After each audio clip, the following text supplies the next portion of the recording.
Hello friends. तो आज की इस वीडियो में मैं कक्षा 10वीं वाले विद्यार्थियों को टेस्ट पेपर चौथा को दिखाने वाला हूं। तो चलो, इसमें जितने भी प्रश्न हैं उन सभी को मैं बता देता हूं। अभी प्रश्नों का सलूशन आप लोगों को नहीं मिलेगा, प्रश्नों का सलूशन आप लोगों को बाद में मिलेगा, ठीक है। अभी इसके अंदर कितने प्रश्न हैं इनको देख लो।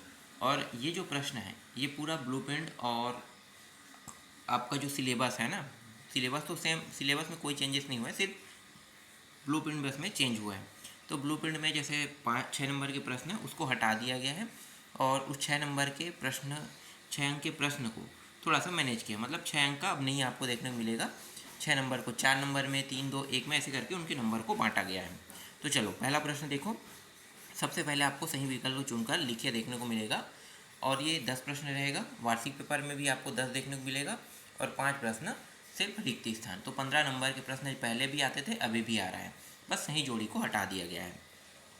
तो देखो, पहला प्रश्न क्या है, किसी समांतर श्रेणी के सर्वांतर हो सकता है केवल, अब धनात्मक हो सकता है, ऋणात्मक, शून्य या उपरोक्त सभी पूछ रहा है।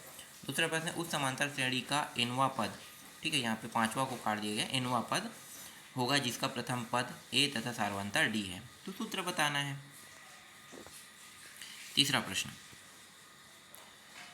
कर्णी 3+1 और कर्णी 3-1 का समांतर माध्य होगा। समांतर माध्य निकालना है। समांतर श्रेणी का योगफल का सूत्र बताना है इसमें, ठीक है। 4 ऑप्शनों में से कौन सा ऑप्शन है। मैं जब इन प्रश्नों को बना रहा था तो मैं सोच समझ के बना रहा था कि इनका जो उत्तर है वो किस तरीके से आपको रखना है ना।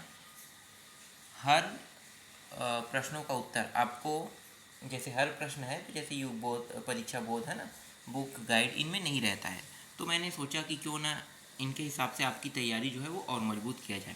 तो इस हिसाब से हर एक टॉपिक को, छोटे से छोटे टॉपिक को रखा गया है।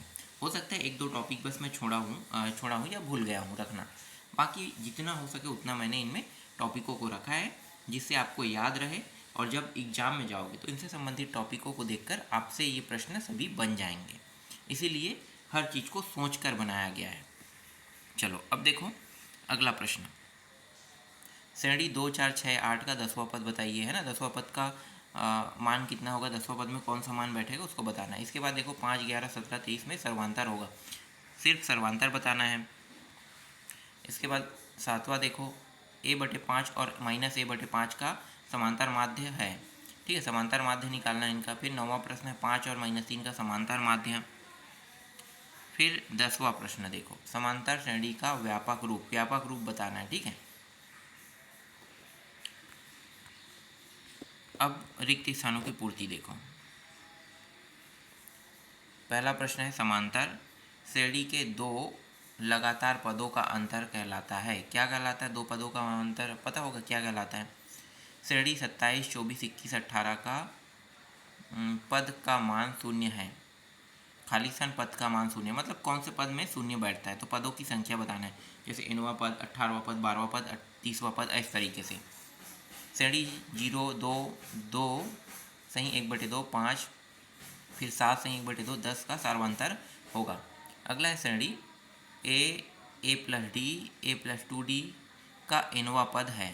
तो nवां पद का सूत्र बताना है। फिर 5वां a और 16 का समांतर माध्य। देखो बहुत सारे प्रश्न मैंने समांतर माध्य से यहाँ पे लगा दिए हैं।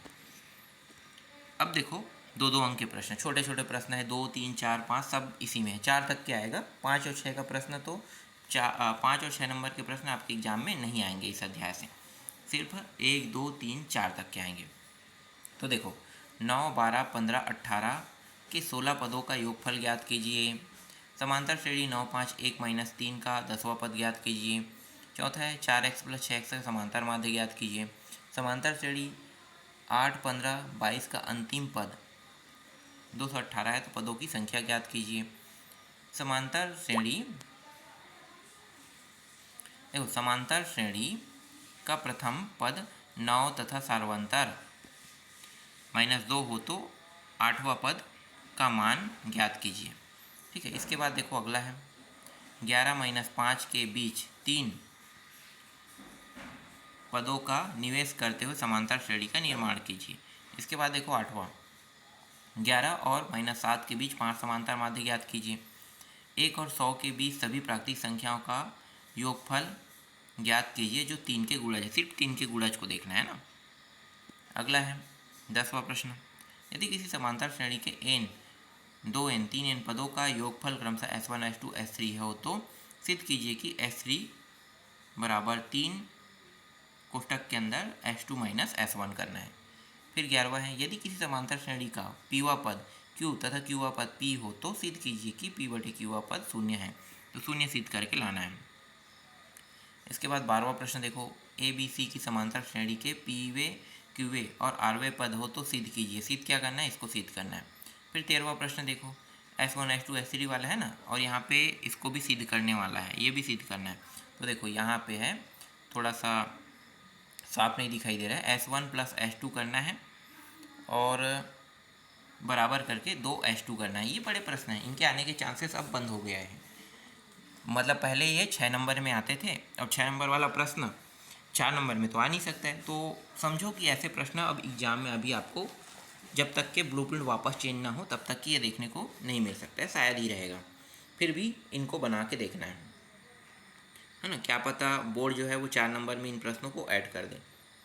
फिर यहाँ पे देखो 14वां प्रश्न की समांतर श्रेणी के चौथे पद और 8वें पद का योग 24 है तथा 6वें पद और 10वें पद का योग 44 है। इस समांतर श्रेणी के पहले 3 पद ज्ञात कीजिए। पहले 3 पद ज्ञात करना है। तो ऐसे भी प्रश्न अब एग्जाम में आने वाले हैं, पहले नहीं आता था, लेकिन अब जो ब्लूप्रिंट चेंज हुआ है अब इसमें ऐसे प्रश्न एग्जाम में आएंगे। तो इस तरीके से 14 तक के प्रश्न मुझे मिला।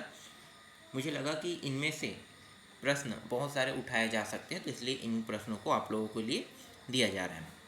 तो जितने भी प्रश्न दिए जा रहे हैं आप लोगों को, इन सभी को आप लोगों को बनाना है। बाद में उत्तर आप लोगों को इनका मिल जाएगा।